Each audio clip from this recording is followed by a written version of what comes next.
Hello students, welcome back to our channel. मैं हूं doctor Mohini Walia और अभी हम स्टडी कर रहे हैं हमारी एक सीरीज जो हमारे बीकॉम फोर्थ सेमेस्टर के एग्जाम्स में आपके लिए एक गोल्डन चार्म होने वाली है।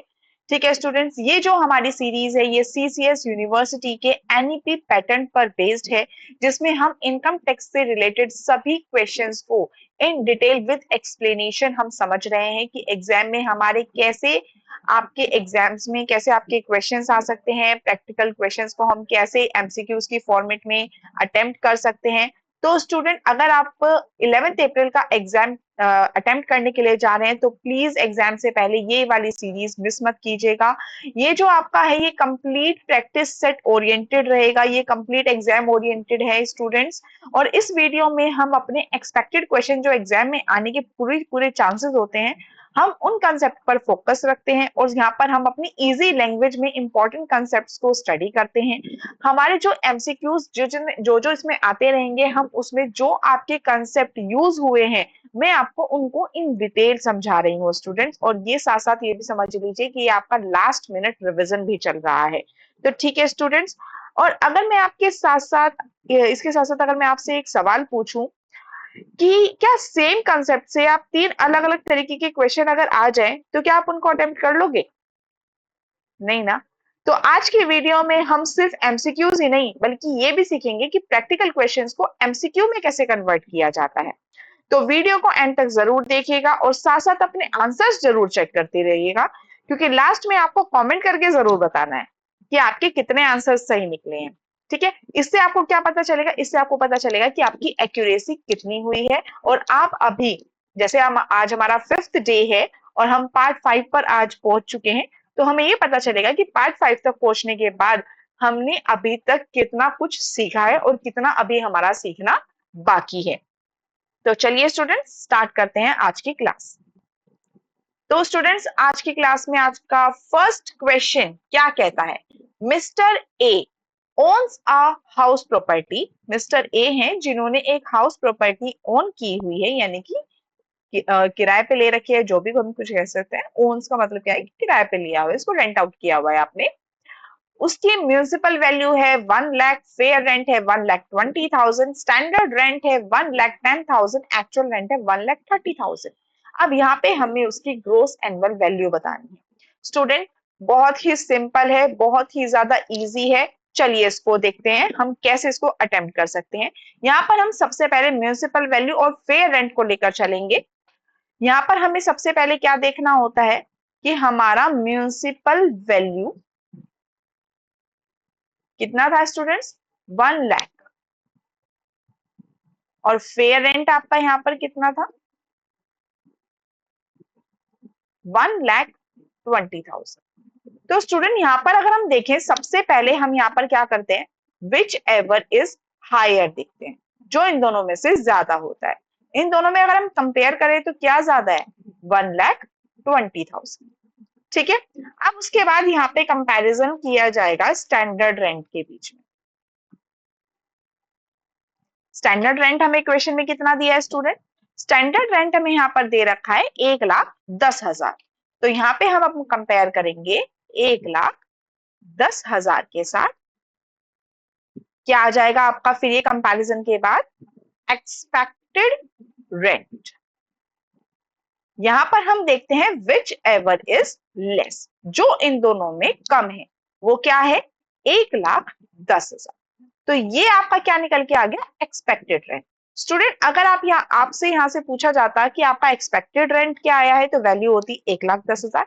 क्योंकि यहाँ आपसे ग्रोस एनुअल वैल्यू की पूछी गई है, तो अब हम यहाँ पे next step that is actual rent received भी लेंगे। यहाँ पे आपको एक्चुअल रेंट रिसीव्ड कितना दिया है स्टूडेंट्स? 1,30,000। ठीक है, ये हमने ले लिया यहाँ पर 1,30,000। अब ग्रोस एनुअल वैल्यू को निकालने के लिए अब हम यहाँ पे जो कंपेयर करेंगे वो क्या होगा? विच एवर इज हायर, जो इन दोनों में ज्यादा है वो क्या है? 1,30,000। तो ये करेक्ट आंसर क्या हो जाएगा? 1,30,000। तो स्टूडेंट्स, यहाँ पर हमारा option C that is 1,30,000 will be the right answer for this particular question. I hope student आपको ये क्वेश्चन समझ में आया हो। स्टूडेंट इसका प्रॉपर फॉर्मेट मैंने आपको हर वीडियो में समझाया है। अगर आपको इसका फॉर्मेट समझ में नहीं आया है तो आप इसके या तो हमारे जो 5 पार्ट्स हमने अभी पहले डिस्कस कर दिए हैं उन पार्ट्स को आप देख लीजिए, वो आपको और भी एमसीक्यूज के बारे में बता देंगे। अगर आपको फुल डिटेल चाहिए तो हमारे चैनल पर हाउस प्रॉपर्टी की कंप्लीट इंफॉर्मेशन की हमने जिसमें अपने पूरे क्वेश्चन को डिस्कस किया है उसकी भी कंप्लीट वीडियो है, आप हमारे चैनल पर जाकर उसको देख सकते हैं। स्टूडेंट एग्जाम में आने के बहुत बहुत बहुत चांसेस हैं इसके, प्लीज छोटे छोटे की पॉइंट्स को मिस मत कीजिएगा। प्लीज स्टे स्टन एंड स्टे फोकस्ड। ठीक है, एग्जाम बिल्कुल सिर पर है, आने वाला है, आपकी मुश्किल से 5 दिन रह गए हैं तैयारी के। स्टूडेंट्स बिल्कुल फोकस्ड रहकर तैयारी कीजिए, भले ही पूरे दिन में सिर्फ 1 घंटा निकालिए अपनी स्टडीज का, लेकिन निकालिए जरूर, क्योंकि practice makes a man perfect. ठीक है, चलिए चलते हैं हम अपने हमारे नेक्स्ट क्वेश्चन पर। तो स्टूडेंट नेक्स्ट क्वेश्चन आपका क्या कहता है, mister be paid municipal taxes of 20,000 paid by the owner. तो यहाँ पर हमारा ग्रोस एनुअल वैल्यू बताई है 1,50,000, हमें बतानी है हमारी नेट एनुअल वैल्यू क्या हो जाएगी। तो स्टूडेंट जैसे हम यहाँ पर जानते हैं कि हम अपनी ग्रोस एनुअल वैल्यू GAV में से क्या करते हैं, माइनस करते हैं म्युनिसिपल टैक्स को। ठीक है, और लास्ट हमारा क्या निकल के आ जाता है, NAV, that is net annual value निकल के आ जाता है। तो यहाँ पर आपको ग्रोस एनुअल वैल्यू कितना दिया है, 1,50,000 और म्युनिसिपल टैक्स है आपका 20,000। तो ग्रोस एनुअल वैल्यू में हमने वैल्यू डाल दी हमारी 1,50,000 और म्युनिसिपल टैक्स हो गया आपका 20,000। 1,50,000 में से अब 20,000 आप मिस करें लेस करेंगे तो वैल्यू क्या आ जाएगी आपकी 1,30,000। तो नेट एनुअल वैल्यू की आपकी क्या हो जाएगी वैल्यूएशन, 1,30,000। तो यहाँ पर आपका क्या आंसर होगा, option B will be the right answer for this particular question. चलिए चलते हैं हमारे नेक्स्ट क्वेश्चन पर। नेक्स्ट क्वेश्चन आपका क्या कहता है, NAV यहाँ पर आपको दे रखी है 2 लाख और यहाँ पर आपको स्टैंडर्ड डिडक्शन कैलकुलेट करनी है। ठीक है, अब यहाँ पर आपको क्या दे दिया है, यहाँ पर आपको डायरेक्ट NAV की वैल्यू दे दी है, दैट इज 2 लाख। ठीक है, अब यहाँ पर हमें क्या निकालना है, इसकी स्टैंडर्ड डिडक्शन निकालनी है। स्टैंडर्ड डिडक्शन क्या होती है हमारी, 30% होती है ऑफ AV। तो 2 लाख का यहाँ पे अगर हम 30% कैलकुलेट करें, 10 से 10, 10 से 10, तो वैल्यू कितनी हो गई आपकी, 60,000। I hope this is clear. हमने क्या किया है, ये 2 लाख का 30% हमने कैलकुलेट कर दिया, तो वैल्यू निकल के आ गई आपकी स्टैंडर्ड डिडक्शन की, दैट इज 60,000। तो option C will be the right answer for this particular question. चलिए स्टूडेंट चलते हैं हमारे नेक्स्ट क्वेश्चन पर। यहां पर आपको दिया है इंटरेस्ट ऑन लोन 2,50,000 और ये हमारी प्रॉपर्टी क्या है, सेल्फ ऑक्यूपाइड है। अब स्टूडेंट हमें ये पता है, हमने लास्ट क्लास में भी पढ़ा था कि जो हमारा इंटरेस्ट ऑन लोन का डिडक्शन होता है ये हमारा प्रॉपर एक चार्ट में हमारा डिवाइडेड होता है। हम यहाँ पर क्या लेते हैं, ये हमारा क्या है, फॉर कंस्ट्रक्शन हो गया और ये हो गया फॉर रिपेयर, ये हो गया फॉर सेल्फ ऑक्यूपाइड और ये हो गया फॉर लेट आउट। ठीक है, तो यहां पर हमारा जो फॉर कंस्ट्रक्शन है, सेल्फ ऑक्यूपाइड की बात करें तो अप टू हमें 2 लाख की हमें क्या मिलती है, एग्जेम्पशन मिलती है। रिपेयर में बात करें तो अप टू 30,000 तक हमें इसकी डिडक्शन मिलती है। लेट आउट में क्या होता है, ये फुल्ली हमें एग्जेम्पशन मिल जाती है। ठीक है, यहाँ में हमें फुल्ली डिडक्शन अलाउड होती है, जितनी हमने इंटरेस्ट ऑन लोन लिया है उतना ही हमें यहाँ पे डिडक्शन मिल जाएगा। तो यहाँ पर हमारा स्टूडेंट बात हम कर रहे हैं इंटरेस्ट ऑन लोन है किसके लिए, सेल्फ ऑक्यूपाइड प्रॉपर्टी के लिए 2,50,000। तो यहाँ पर हमारा इंटरेस्ट ऑन लोन हो गया 2,50,000 और एक्चुअली हमें कितना अलाउड होता है, 2 लाख होता है। अब यहाँ पर हम जब डिडक्शन देखते हैं तो विच एवर इज लेस देखते हैं, कौन कम है, 2 लाख। तो यहाँ पे हमें एक्चुअली डिडक्शन कितनी मिलेगी, 2 लाख की। तो यहाँ पर आपका आंसर क्या हो जाएगा? Option B will be the right answer for this particular question. Students, I hope आपको हमारे जो मैं आपको की कंसेप्ट समझाने की कोशिश कर रही हूँ वो आपको समझ में आ रहे होंगे। स्टूडेंट, अगर किसी भी कॉन्सेप्ट में, किसी भी चीज में आपको कोई भी डाउट होता है, प्लीज प्लीज प्लीज कमेंट जरूर कीजिएगा। क्योंकि क्या होता है स्टूडेंट, अगर हम स्टार्टिंग में ही छोटे छोटे पॉइंट्स में ही जहाँ पे हमें छोटी प्रॉब्लम आती है, अगर हम उसी को क्लियर करते चले जाते हैं तो आगे कोई बड़ी प्रॉब्लम क्रिएट नहीं होती। वो हमारे इनिशियल लेवल पर ही हम उसको सॉर्ट आउट कर लेते हैं। ठीक है, चलिए चलते हैं हमारे नेक्स्ट क्वेश्चन पर। तो नेक्स्ट क्वेश्चन हमारा क्या कहता है student? Interest on loan ₹3 lakh. अब ये क्या है? लेट आउट प्रॉपर्टी के लिए। तो अब हमें यहाँ बताना है कि अलाउड डिडक्शन कितनी है। स्टूडेंट, अब हम यहाँ बात कर रहे हैं हमारे फॉर लेट आउट के लिए। तो यहाँ पर क्या है? फुल्ली हमें यहाँ पर एग्जेम्पशन मिल जाती है। तो यहाँ पर हमारा कितनी हमारी लिमिट है? 3 लाख रुपीज की हमने पेमेंट की है, तो हमें यहाँ पर 3 लाख की ही डिडक्शन मिल जाएगी। तो यहाँ पर आंसर क्या हो जाएगा? Option C, that is ₹3 lakh will be the right answer for this particular question. चलिए student, let's move to our next question. Mr. X purchased machinery for ₹1 lakh and paid ₹20,000 for installation. ठीक है, अब यहाँ पर हमारा क्या हुआ? ये 20,000 रुपए हमने इंस्टॉलेशन के चार्जेस पे किए हैं। ठीक है, तो अब हमारे डेप्रिसिएशन किस पर चार्ज होगा? 1 लाख पर होगा, 20,000 पे होगा, या इन दोनों की वैल्यू को ऐड करके होगा, या फिर इन दोनों को माइनस करके होगा? स्टूडेंट, बात करते हैं अब हम यहाँ पर कैपिटल एक्सपेंडिचर की। स्टूडेंट, कैपिटल एक्सपेंडिचर हमारा क्या होता है? कैपिटल एक्सपेंडिचर, पहले हम ये देख लेते हैं, हमारे यहाँ पर 2 तरीके के एक्सपेंडिचर्स होते हैं। जैसे मैंने आपको लास्ट क्लास में समझाया भी था, they are 2 types of expenses. One is capital and another is revenue. Capital expenditures क्या होते हैं स्टूडेंट? कैपिटल एक्सपेंडिचर होते हैं जब भी हम किसी भी एसेट को एक्वायर करने में, ठीक है, यानी कि किसी भी कैपिटल एक्टिविटी को परफॉर्म करने में, या फिर ये कहते हैं इन शॉर्ट, अगर हमारी कोई भी बैलेंस शीट अफेक्ट हो रही है, वेदर इट इज इंक्रीजिंग और डिक्रीजिंग, अगर हमारी बैलेंस शीट अफेक्ट हो रही है तो वो हमारी क्या है? कैपिटल एक्टिविटी है। ठीक है, जैसे अगर हम यहाँ पर बात करें कि हमने यहाँ पर परचेज किया, परचेज ऑफ मशीन, हमने मशीन परचेज की, तो उससे क्या हो रहा है? एसेट इंक्रीज हो रही है ना, एसेट जनरेट हो रही है ना, तो इट्स अ कैपिटल एक्सपेंडिचर। अब उस मशीन को लेने के लिए हमने अब उसको लेके आने में भी खर्चा हुआ होगा, फ्राइट लगा होगा, ठीक है, फ्राइट लगा होगा, हमारा कैरेज लगा होगा, ठीक है, या फिर हम यहाँ पर बात करें उसकी इंस्टॉलेशन चार्जेस लगे होंगे,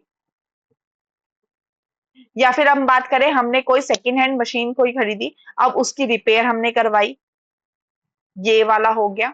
अब स्टूडेंट, रिपेयर के 2 होते हैं। अगर हमने यहाँ पर सेकेंड हैंड ली है, कोई सेकेंड हैंड कोई यहाँ पर हमने मशीन ली है, अगर हमने उसको लगाने के टाइम पे, उसको खरीदते हुए अगर हमने उसकी रिपेयर कराई है, तो ये हमारी कैपिटल एक्टिविटी होगी।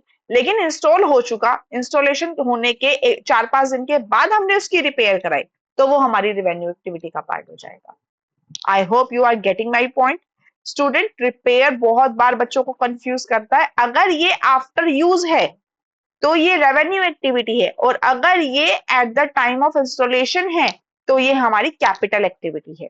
तो जब भी स्टूडेंट हम कोई भी eight the time of installation अगर हम कोई भी एक्सपेंडिचर कर रहे हैं, तो वो हमारा कैपिटल एक्सपेंडिचर होता है और वो हमारी एसेट में इंक्लूड होता है। I hope you are getting my point. तो स्टूडेंट, यहाँ पर हमारी वैल्यू जो 1 लाख रुपीज है, और 1 लाख के साथ यहाँ पर हमारा 20,000 रुपीज हो गया, ये इसमें ऐड हो जाएगा। तो your total value will be 1,20,000। तो जो हमारा डेप्रिसिएशन कैलकुलेट होगा वो हमारा 1,20,000 पर कैलकुलेट होगा इंस्टेड ऑफ 1 लाख। तो your answer will be B, that is 1,20,000। चलिए चलते हैं हमारे नेक्स्ट क्वेश्चन पर। नेक्स्ट क्वेश्चन आपका क्या कहता है? Mister Y paid 15,000 in cash for business expenses. ठीक है, यहाँ पर क्या हुआ है? मिस्टर वाई है कोई जिन्होंने 15,000 रुपीज की पेमेंट करी है इन कैश किसी भी बिजनेस एक्सपेंस के लिए। तो अब हमें इसका ट्रीटमेंट बताना है। तो स्टूडेंट, जैसे कि हमने यहाँ पर लास्ट क्लास में डिस्कस किया था कि जब भी बिजनेस एक्सपेंस के लिए, यानी कि बिजनेस किसी भी एक्टिविटी को परफॉर्म करने के लिए आपको ₹10,000 पर डे आपको एक लिमिट सेट कर दी जाती है। अगर आप 10,000 रुपए तक कोई भी ट्रांजेक्शन कर रहे हैं, कोई भी पेमेंट कर रहे हैं, तो वो अलाउड हो, और अगर आप इसके ऊपर कोई भी करते हैं तो वो आपकी डिसअलाउड हो जाएगी। ठीक है, अब यहां पर कितने की पेमेंट है? 15,000 है, ज्यादा हो 10,000 से तो ये क्या होगा? It will be your disallowed expense. ठीक है, तो हम इसको ट्रीट कैसे करेंगे? As a disallowed. I hope you are getting my point. चलिए let's move to our next question. Bad डेप्ट of ₹10,000 recovered previously allowed. Bad डेप्ट है हमारे 10,000 रुपए के, जो पहले हमने अलाउ कर दिए थे एज एन एक्सपेंस, तो अब वो हमारे रिकवर हो चुके हैं। तो अब उनको क्या करेंगे? अब उस पर हम टैक्स ही पे करेंगे, क्योंकि जब उनकी हम पहले डिडक्शन ले चुके हैं तो अब उस पर क्या होगा? अब उस पर टैक्स पे किया जाएगा। तो it will be taxable as business income in this year. ठीक है, अगर हम यहाँ पे इसको प्रीवियसली अलाउड नहीं करते तो फिर ये यहाँ पे नॉन टैक्सेबल रहती। ठीक है, चलिए चलते हैं हमारे नेक्स्ट क्वेश्चन पर। Salary paid to employ ₹50,000 but TDS not deducted. अब स्टूडेंट यहाँ पर हमने पहले पढ़ा था कि टीडीएस अगर हमारा डिडक्ट हो जाता है तो वो क्या होता है? फिर वो हमारा अलाउड एक्सपेंडिचर कहलाता है। क्योंकि यहाँ पर हमारा टीडीएस नहीं कट हुआ है तो ये क्या होगा? ये हमारा डिसअलाउड हो जाएगा। ठीक है, टीडीएस क्या होता है स्टूडेंट? चलिए इसको एक बार और डिस्कस कर लेते हैं। TDS, that is tax deducted at source। ये क्या हो गया? यहां पर हमारे कौन है? ये हमारे एम्प्लॉयर हो गए, जो अपने एम्प्लॉय को सैलरी पे कर रहे हैं। ठीक है, अब यहाँ पे एम्प्लॉय क्या कर रहा है? एम्प्लॉय उनसे सैलरी रिसीव करेगा 1 लाख, बट एम्प्लॉयर क्या कर रहा है? वहां पे हमारा टैक्स डिडक्ट करके 80,000, यानी कि इसको क्या कहते हैं? एक नेट सैलरी एम्प्लॉय को पे कर रहा है। अब एम्प्लॉय को इस पर टैक्स पे करने की कोई जरूरत नहीं है। एम्प्लॉयर क्या करेगा? एम्प्लॉयर ने जो टीडीएस कट किया है वही वो टीडीएस गवर्नमेंट को पे कर देगा on the behalf of its employ. ठीक है, तो जो ये एम्प्लॉयर ने यहाँ पर टीडीएस कट किया है, अब ये जो कट करके उसने एम्प्लॉय को अपनी सैलरी पे की है, तो ये क्या हो गई? It will B is allowed. लेकिन अगर उसने टीडीएस नहीं कट किया होता तो वो क्या होता? फिर वो डिसअलाउड हो जाता। I hope you are getting this point. ठीक है, तो यहां पर जो हमारा ये एक्सपेंडिचर है ये क्या हो जाएगा? ये आपका डिसअलाउड हो जाएगा। ठीक है, चलिए नेक्स्ट चलते हैं। नेक्स्ट क्वेश्चन क्या कहता है आपका? Which expense will not be added to cost of asset. यहां पर हमारा कौन सा ऐसा एक्सपेंस है जो हमारी एसेट में इंक्लूड नहीं होगा? स्टूडेंट मैंने यहाँ पर अभी आपको बताया था कि जब भी हम कोई कॉस्ट ऑफ एसेट लेते हैं, यानी कि हमने एसेट परचेज करने में कोई भी कॉस्ट अगर हमारी इनकर्ड हुई है तो वो क्या हो गई? कैपिटल एक्सपेंडिचर हो गई। और कैपिटल एक्सपेंडिचर में अगर हमारा eight the time of installation कोई भी एक्सपेंडिचर हो रहा है तो वो हमारी कॉस्ट ऑफ एसेट में ऐड होता है।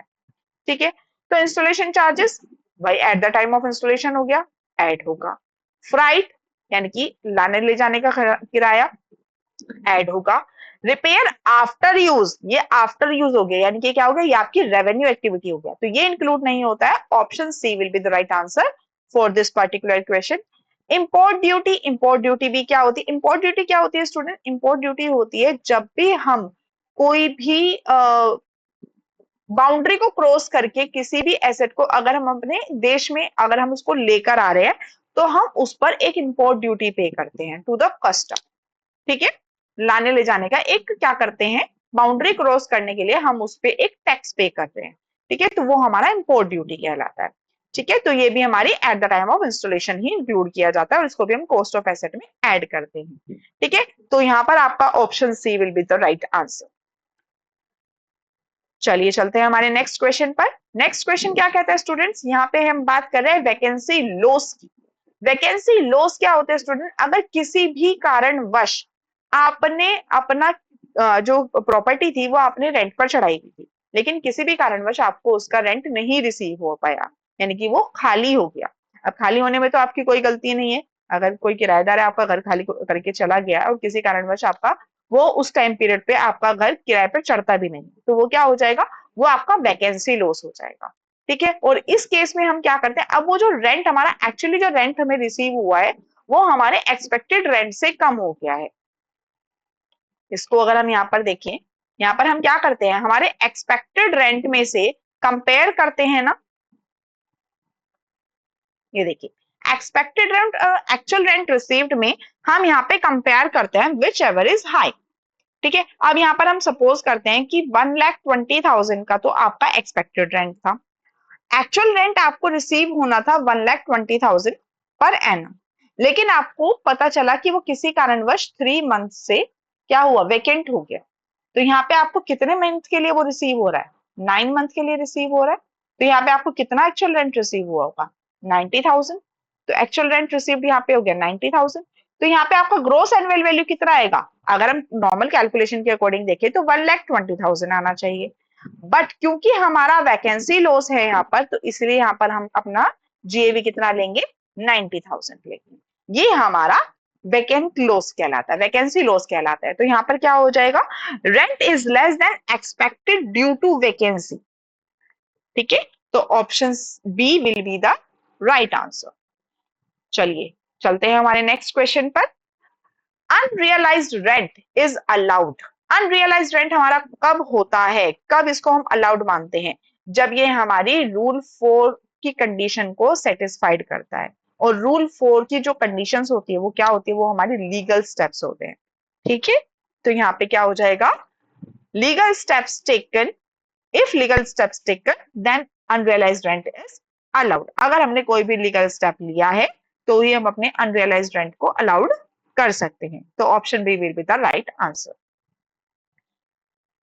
नेक्स्ट क्वेश्चन है आपका students, which of the following is a capital receipt. Capital receipt क्या होता है स्टूडेंट, जैसे मैंने आपको बताया कि कैपिटल एक्टिविटी होती है वो वाली जिनसे हमारी बैलेंस शीट अफेक्ट होती है। सैलरी से क्या कोई आपकी बैलेंस शीट अफेक्ट होगी, नहीं, इससे तो आपकी इनकम स्टेटमेंट अफेक्ट होगी। लोन टेकन, लोन अगर हमने लिया है तो इससे क्या होगा, हमारी लायबिलिटी क्रिएट हो जाएगी ना, यानी आपकी बैलेंस शीट अफेक्ट हो रही है। तो loan taken is your capital receipt. ठीक है, चलिए चलते हैं हमारे नेक्स्ट क्वेश्चन पर। विच इनकम इज फुल्ली एग्जेम्प्ट। इनमें से कौन सी इनकम ऐसी है आपकी जो फुल्ली एग्जेम्प्ट होती है, agriculture income is your fully exempt income. पता है ना ये वाली चीज, क्योंकि एग्रीकल्चर इनकम अगर हमारी इंडिया में हो रही है तो वो हमारी फुल्ली एग्जेम्प्ट रहती है। Salary is taxable under the head of salary, business income is taxable under the head of PGBP and rent is taxable under the head of house property। ठीक है, चलिए let's move to our next question। which laws can be set off against other heads। House property loss, हाँ जी बिल्कुल set of हो सकता है। Business loss भी हम सेट ऑफ कर सकते हैं, सैलरी लॉस भी हम सेट ऑफ कर सकते हैं, लेकिन स्पेक्युलेटिव लॉस हम यहाँ पर सेट ऑफ नहीं कर सकते हैं। स्टूडेंट स्पेक्युलेटिव लॉस हमारे कौन से होते हैं, जो हमारे इलीगल बिजनेस के द्वारा अगर हमारा कोई भी लॉस हुआ है, इलीगल बिजनेस से अगर आपको इनकम हो रही है तो स्टूडेंट उस पे आप टैक्सेबल जरूर उस पे आप टैक्स जरूर पे करेंगे, वो आपकी टैक्सेबल जरूर होगी, लेकिन अगर आपको उस पे कोई लॉस हुआ है तो उस लॉस को आप सेट ऑफ नहीं कर सकते किसी और इनकम से, किसी और हेड की इनकम से। ठीक है, तो option C will be the right answer. Next question क्या कहता है आपका students, if a property remain vacant for part of the year. ठीक है, ये वही वाला वैकेंसी पीरियड वाला आ गया है, and actual rent is lower than expected rent. अब यहाँ पे आपका जो वैकेंट पीरियड में है उसमें आपका पूरे साल में किसी एक टाइम पे आपका प्रॉपर्टी वैकेंट रहा है और यहाँ पर आपका एक्चुअल रेंट एक्सपेक्टेड रेंट से कम हो गया है, तो आपकी जीएवी क्या होगी, अभी तो हमने देखी है, वो क्या हो जाएगी, आपकी एक्चुअल रेंट हो जाएगी। ठीक है, तो option B will be the right answer.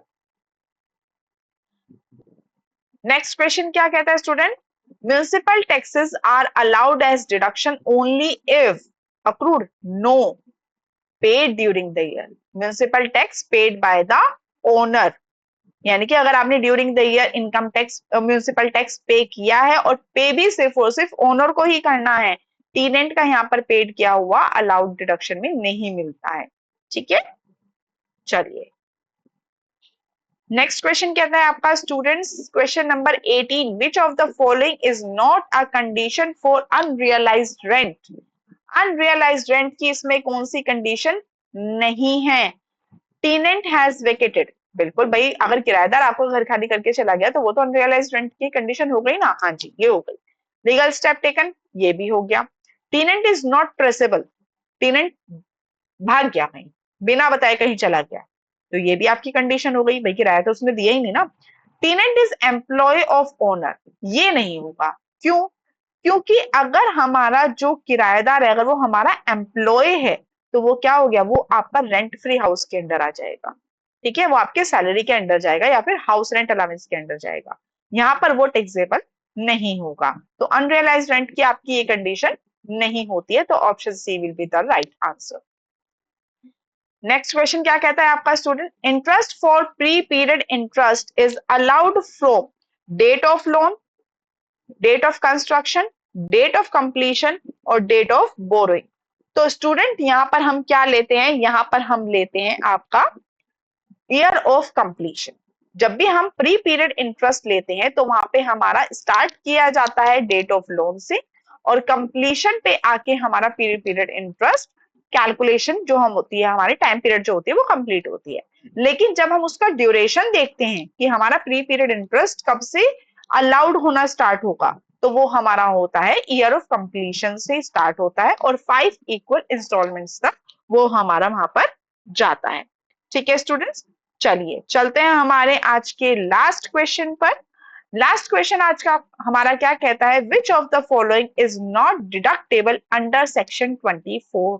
Student जैसे मैंने आपको प्रीवियस क्लास में भी बताया था कि जो हमारा सेक्शन 24 है वो हमारी नेट एनुअल वैल्यू के बाद जितनी भी आपकी डिडक्शन होती है, ठीक है, जितनी भी आपकी एनएवी के बाद की डिडक्शंस होंगी। अब एनएवी के बाद आपकी डिडक्शन कौन कौन सी होती है, एक तो होती है आपकी स्टैंडर्ड डिडक्शन, दूसरी होती है आपकी इंटरेस्ट ऑन लोन, और होती है आपकी प्री पीरियड इंटरेस्ट। ये तीनों आपकी सेक्शन 24 के अंडर आती है।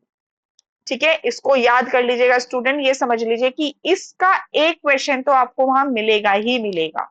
तो कौन सी ऐसी डिडक्शन है जो आपकी यहाँ पर डिडक्टेबल नहीं होती है? इंटरेस्ट ऑन लोन होती है, स्टैंडर्ड डिडक्शन होती है, ब्रोकरेज फॉर टेनेंट नहीं होती है। तो सही आंसर हो जाएगा आपका option C will be the right answer. तो स्टूडेंट्स आज की हमने वीडियो में 20 क्वेश्चंस अपने डिस्कस किए हैं। आई होप आपको ये 20 क्वेश्चंस समझ में आए होंगे।